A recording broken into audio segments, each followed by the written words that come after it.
ಗೆಲ್ತೀವಿ. ನಾವು ಮಾಡಿರ್ತಕ್ಕಂಥ ನಮ್ಮ ಪಕ್ಷದ ಕಾರ್ಯಕ್ರಮಗಳು, ಆಮೇಲೆ ಎಲ್ಲರಿಗಿಂತ ಹೆಚ್ಚಾಗಿ ನಮ್ಮ ಅಭ್ಯರ್ಥಿ ಕೂಡ ಯುವಕರಾಗಿದ್ದಾರೆ. ಆಮೇಲೆ ಇಲ್ಲಿ ನಮ್ಮ ದಿವಂಗತ ಶಾಮೂರ್ ಶಿವಶಂಕರಪ್ಪರು ಮಾಡಿರ್ತಕ್ಕಂಥ ಕೆಲಸ, ಮಲ್ಲಣ್ಣವ್ರು ಮಾಡಿರ್ತಕ್ಕಂಥ ಕೆಲಸ, ಸೊ ಅವ್ರ ಫ್ಯಾಮಿಲಿ ಮಾಡಿರ್ತಕ್ಕಂಥ ಕೆಲಸ ಎಲ್ಲನೂ ನಮಗೆ ಒಂದು ಅಸ್ತ್ರ ಆಗಿ ನಮ್ಮ ಗೆಲುವಿಗೆ ಕಾರಣ ಆಗುತ್ತೆ ಅಂತ ಈ ಸಂದರ್ಭ ಕೇಳಿಕ್ಕೆ ಬಯಸ್ತೇನೆ. ಸರ್, ಈ ಬಾರಿ ಈಗ ಅಲ್ಪಸಂಖ್ಯಾತರಲ್ಲಿ ಕೆಲವರು ಈಗ ಬೈಕಾಟ್, ಈ ಬಾರಿ ನಾವು ಮತಗಳು ಹಾಕಲ್ಲ ಅಂತ ಬೈಕಾಟ್ ಅಂತ ಒಂದು ಕ್ಯಾಂಪ್ ನಡೀತಾ ಇತ್ತು ಸರ್. ಈಗ ಮತದಾನ ಎಲ್ಲರೂ ಹಾಕುದು ಸರ್ ಅದು. ಸೊ ಇದ್ರ ಬಗ್ಗೆ ಏನು ಹೇಳಕ್ಕೆ ಇಷ್ಟಪಡ್ತೀರಾ? ಅವರಲ್ಲಿ ಮನವಿ ಮಾಡ್ಕೊಳ್ತೇನೆ. ಆ ಸಮುದಾಯ ಟಿಕೆಟ್ ಕೇಳಿರ್ತಕ್ಕಂಥದ್ದು ಸತ್ಯ ಇದೆ. ಅದು ಹೈಕಮಾಂಡ್ ತೀರ್ಮಾನ ಮಾಡಿದ ತಕ್ಷಣ ನಾವೆಲ್ಲ ಒಪ್ಪಬೇಕಾಗತ್ತೆ.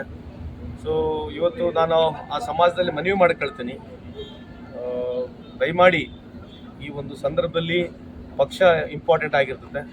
ಹಾಗಾಗಿ ಎಲ್ಲ ಮುಖಂಡರುಗಳು, ಹೈಕಮಾಂಡ್ಗಳು ಸೇರಿ ಒಂದ್ಸಲ ಅಭ್ಯರ್ಥಿ ಮಾಡಿದ ನಂತರ ಏನೇ ಮನಸ್ತಾಪಗಳಿದ್ರೆ ಅದನ್ನ ದಯಮಾಡಿ ಈ ಸಂದರ್ಭದಲ್ಲಿ ತೋರಿಸಬಾರ್ದು.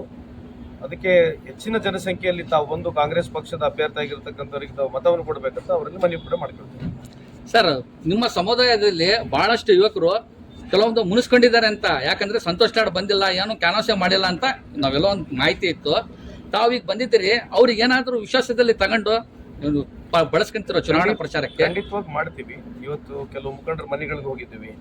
ನಮ್ಮ ಚವ್ಹಾಣ್ರವರು, ಯಾದವ್ರವರು, ಪವಾರ್ ಅವರು, ಗಾಯಕ್ವಾಡ್ರವರು, ಪಾಟೀಲ್ರವರು, ಇವು ನಮ್ಮೆಲ್ಲ ಸಮಾಜದ ಏನು ಮನೆಗಳಿದ್ದಾವೆ ಎಲ್ಲರ ಮನೆಗಳಿಗೆ ಹೋಗಿ ಅಲ್ಲಿ ಸಣ್ಣ ಸಣ್ಣ ಸಭೆಗಳನ್ನ ಮಾಡಿದ್ದೀವಿ. ಇವತ್ತು ಸಾಯಂಕಾಲ ನಮ್ಮ ಸಮಾಜ ಸಭೆ ಒಂದು ಕರೆದಿದ್ದೀವಿ. ನಾಳೆ ಒಂದು ಬಹಿರಂಗ ಸಭೆ ಕೂಡ ನಮ್ಮವರಿಗೆ ಸೇರಿಸ್ಬಿಟ್ಟು ನಾವು ಒಂದು ಕಾರ್ಯಕ್ರಮ ಮಾಡ್ತಕ್ಕಂಥದ್ದು. ಒಂದು unorganised sector, construction board workers, transport related workers ಎಲ್ಲರನ್ನ ಕರೆಸಿ ಎಲ್ಲರೂ ನನ್ನಂಗೆ ಭಾಳಷ್ಟು ಜನ ಕೂಡ ಎಲ್ಲ ಸಚಿವರುಗಳು, ಶಾಸಕರು ಎಲ್ಲರೂ ಪ್ರಯತ್ನ ಮಾಡ್ತಿದ್ದೀವಿ. ನಮಗೂ ಕೂಡ ಒಂದು ಹಳ್ಳಿ ಸೇವಾ ನಮ್ಮ ಪಕ್ಷಕ್ಕಾಗಿದೆ ಅಂತ ಈ ಸಂದರ್ಭಕ್ಕೆ ಬಯಸ್ತೇನೆ. ಸರ್, ಕೊನೆ ಪ್ರಶ್ನೆ, ಇಲ್ಲಿವರೆಗೂ ಬಹಳಷ್ಟು ಮುಖಂಡರು, ಸಚಿವರು ಬಂದೋಗಿದ್ದಾರೆ. ಇನ್ನು ಮುಂದೆ ಯಾರಾದರೂ ಇನ್ನು ಬರೋರು ಇದ್ದಾರ? ಡೈನಾಮಿಕ್ ಇರುಗಳು ಎಲ್ಲರೂ ಡೈನಾಮಿಕ್ ಇರೋದು, ಎಲ್ಲರೂ ಡೈನಾಮಿಕ್ ಇದ್ದಾರೆ, ಎಲ್ಲರೂ ಬಂದಿದ್ದಾರೆ, ಎಲ್ಲರೂ ಬಂದು ಕೂಡ ಹೋಗ್ತಾರೆ. ಯಾರು ಬಂದಿಲ್ಲ ಅವ್ರು ಕೂಡ ಬಂದು ಹೋಗ್ತಾರೆ. ಯಾಕಂದ್ರೆ ಎರಡು ಬಾಗಲಕೋಟೆ ಒಂದು ಬಾಗಲಕೋಟೆ ದಾವಣಗೆರೆ ಇರೋದ್ರಿಂದ ಎರಡು ಕಡೆನೂ ಎಲ್ಲರಿಗೆ ಡ್ಯೂಟಿ ಹಾಕಿದ್ದಾರೆ. ಸೊ ಅವ್ರು ಹೋಗಿ ಎಲ್ಲ ಕಡೆ ಬಂದು ಹೋಗ್ತಾರೆ. ಜಮೀರ್ ಅಹಮದ್ ಖಾನ್ ಬರ್ಬೇಕಂತ ಹೇಳಿ ಬಹಳಷ್ಟು ಯುವಕರು ಕೂಗ್ತಿದ್ದಾರೆ, ಅವ್ರನ್ನ ಬರುವಂತ ಸಾಧ್ಯತೆ ಇದೆ ಸರ್? ಜಮೀರ್ ಅಹಮದ್ ಖಾನ್ ಅವ್ರು ಬರ್ಬೇಕಂತ ನನ್ನ ವೈಯಕ್ತಿಕ ಅಭಿಪ್ರಾಯ ಕೂಡ ಇದೆ. ತಮ್ಮ ಮುಖಾಂತರ ಅವ್ರಿಗೆ ಮನವಿ ಕೂಡ ಮಾಡ್ಕೊಳ್ತೀನಿ. ಅಲ್ಲೇನೋ ಕೇರಳದಲ್ಲಿ ಅವರು ಒಂದು ವಿಶೇಷವಾದಂಥ ಅಲ್ಲಿ ಇರ್ತಕ್ಕಂಥ ಡಿಮಾಂಡ್ನಲ್ಲಿ ಇದ್ದಾರೆ ಅಂತಕ್ಕಂಥ ನನಗೆ ಮಾಹಿತಿ ಇದೆ, ನನಗೆ ಸಂಪೂರ್ಣ ಮಾಹಿತಿ ಇಲ್ಲ. ಬಟ್ ನಾನು ಕೂಡ ಅವ್ರಿಗೆ ಮನವಿ ಮಾಡ್ಕೊಳ್ತೀನಿ. ಸರ್, ಈಗ ಸ್ವತಂತ್ರ ಅಭ್ಯರ್ಥಿಗಳು ಇದೆ ಸರ್, ಅವ್ರಿಗೆ ಏನಾದ್ರು ಸಹ ಮನವೊಲಿಸಿ ವಾಪಸ್ ತೊಳಗೆ ಏನಾದ್ರು ಹೇಳ್ತಾ ಇದ್ದಾರಾ?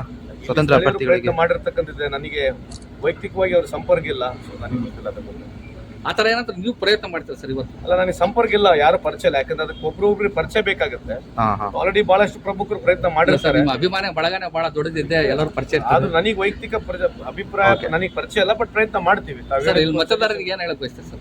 ಅಲ್ಲ, ಅದೇ ಹೇಳ್ತಿರೋದು, ಈ ದೇಶದಲ್ಲಿ 12 ವರ್ಷದಿಂದ ಟಿವಿ ಮುಖಾಂತರ ನಾವು ಪ್ರಚಾರ ಗಿಡಿಸಿರ್ತಕ್ಕಂಥ ಬಿಜೆಪಿ ಸರ್ಕಾರ ಇವತ್ತಾದರೂ ಕೂಡ ಯಾವುದೂ ಚುನಾವಣೆಯಲ್ಲಿ ಬಂದರೂ ಕೂಡ ಅವರು ಯಾವುದು ಮತವನ್ನು ಕೇಳ್ತಕ್ಕಂಥ ಸಂದರ್ಭದಲ್ಲಿ ಮತ ಯಾವ ಬೇಸಿಸ್ ಮೇಲೆ ಅವರು ಕೇಳ್ತಿರತಕ್ಕಂಥದ್ದು ಭಾಳ ಇಂಪಾರ್ಟೆಂಟ್ ಇದೆ. ಅವ್ರು ಯಾವತ್ತೂ ನಾವಿಂಥ ಕೆಲಸ ಮಾಡಿದ್ದೇವೆ, ನಮ್ಮ ಪಕ್ಷ ಈ ರೀತಿ ಕೆಲಸ ಮಾಡಿದೆ, ಕೇಂದ್ರದಲ್ಲಿರ್ತಕ್ಕಂಥ ಮೋದಿ ಸಾಹೇಬ್ರ ಸರ್ಕಾರ ಈ ರೀತಿ ಕೆಲಸ ಮಾಡಿದೆ ಅಂತ ಓಟ್ ಕೇಳಕ್ಕೆ ಹೋಗೋದಿಲ್ಲ. ಒಂದು ಸುಳ್ಳು ಮಾಹಿತಿ ಕೊಡ್ತಾರೆ. ಅದರಲ್ಲಿ ಅವ್ರಿಗಿರ್ತಕ್ಕಂಥ ಸುಮಾರು ಒಂದು 20,000 ಎಂಪ್ಲಾಯ್ಸ್ ಇದ್ದಾರೆ. ವಾಟ್ಸಪ್ನಲ್ಲಿ, ಫೇಸ್ಬುಕ್ನಲ್ಲಿ, ಇನ್ಸ್ಟಾಗ್ರಾಮ್ನಲ್ಲಿ ಅವರು ಸುಳ್ಳು ಅಭಿಪ್ರಾಯಗಳನ್ನ ಮುಂಡಿಸ್ತಾರೆ. ಅದರ ಜೊತೆಗೆ ಇವತ್ತೇನು ಮಾಧ್ಯಮಗಳಿದ್ದಾವೆ, ಭಾಳಷ್ಟು ಮಾಧ್ಯಮಗಳು ಅದಾನಿ ಅವ್ರ ಅಂಬಾನಿ ಕೈಯಲ್ಲಿದೆ. ಸೊ ನರೇಶನ್ ಅಜೆಂಡಾ ಸೆಟ್ ಮಾಡಿಬಿಟ್ಟು ಈ ದೇಶದ ಸ್ಥಿತಿಯನ್ನು, ಪರಿಸ್ಥಿತಿಯನ್ನು ಯುವಕರಿಗೆ, ಪ್ರಜಾಪ್ರಭುತ್ವ ವ್ಯವಸ್ಥೆಯಲ್ಲಿ ಜನರಿಗೆ ಹಾದಿ ತಪ್ಪಿಸಿ ಏನು ನಡೀತಾ ಇದೆ ಅಂತ ವಾಸ್ತವಾಂಶ ಜನರಿಗೆ ಹೇಳಾರಂಗಿದ್ದಾಗ ಅವರಿಗೆ ಅದು ಅನುಕೂಲ ಆಗಿ ಭಾಳಷ್ಟು ಸರಿ ಅವ್ರು ಗೆದ್ದಿದ್ದಾರೆ, ಇಲ್ಲ ಅಂತ ಹೇಳಲ್ಲ. ಆದರೆ ಇವತ್ತಿಲ್ಲದ ನಾಳೆ ಜನಕ್ಕೆ ಇದ್ರ ಬಗ್ಗೆ ಅನುಕೂಲ ಇದರದೊಂದು ಏನು ಅಭಿಪ್ರಾಯ ಇದೆ ಮೋದಿಯವರ ಪರವಾಗಿ, ಅದು ದಿನ ದಿನ ಕಮ್ಮಿ ಆಗ್ತಕ್ಕಂತ ಕಾಣ್ತಾ ಇದೆ. ಅವ್ರು ಏನು ಮಾಡ್ತಾರೆ, ಸರ್ಕಾರ ನಡೆಸೋದಕ್ಕಿಂತ ಜಾಸ್ತಿ ಮೋದಿಯವ್ರ ಇಮೇಜನ್ನು ಬಿಲ್ಡ್ ಮಾಡ್ತಾ ಇದ್ದಾರೆ. ಕೇಂದ್ರ ಸರ್ಕಾರ ಇಲ್ಲಿವರೆಗೆ ಸುಮಾರು 6,000 ಕೋಟಿ ಖರ್ಚು ಮಾಡಿದೆ. 6,000 ಕೋಟಿ ಕೇವಲ ಮೋದಿ ಸಾಹೇಬರ ಪಬ್ಲಿಸಿಟಿಗಾಗಿ ಕೇಂದ್ರ ಸರ್ಕಾರ ಖರ್ಚು ಮಾಡಿದೆ. ಇದು ಎಲ್ಲಿ ಚರ್ಚೆಗೂ ಬರೋದಿಲ್ಲ, ಇದು ಎಲ್ಲಿ ವಿಚಾರನೂ ಇಲ್ಲ. ಅಂದರೆ 12 ವರ್ಷದಿಂದ ದಿನಕ್ಕೆ 1.5 ಕೋಟಿ ರೂಪಾಯಿ ಮೋದಿ ಸಾಹೇಬರು ಅವರು ಪಬ್ಲಿಸಿಟಿಗಾಗಿ ಖರ್ಚು ಮಾಡಿರ್ತಕ್ಕಂಥ ದುಡ್ಡು 6,000 ಕೋಟಿ ಇದೆ. ಇದರಲ್ಲಿ ಎಷ್ಟು ಆಸ್ಪತ್ರೆಗಳು ಕಟ್ಸ್ಬೋದಾಗಿತ್ತು? ಇದರ ಚರ್ಚೆಗಿಂತ ಇಂಥ ಒಂದು ವಿಶೇಷವಾದ ಇಂಥ ಒಂದು ವಿಷಯಗಳನ್ನ ನಾವು ಚರ್ಚೆಗೆ ತಗೊಂಡಾಗ ಯುವಕರಿಗೆ, ಸಾರ್ವಜನಿಕರಲ್ಲಿ ಒಂದು ಅವಕಾಶ ಸಿಗುತ್ತೆ. ಇಂಥವನ್ನೆಲ್ಲ ಮುಚ್ಚಿಟ್ಬಿಡ್ತಾರೆ ಅವರು.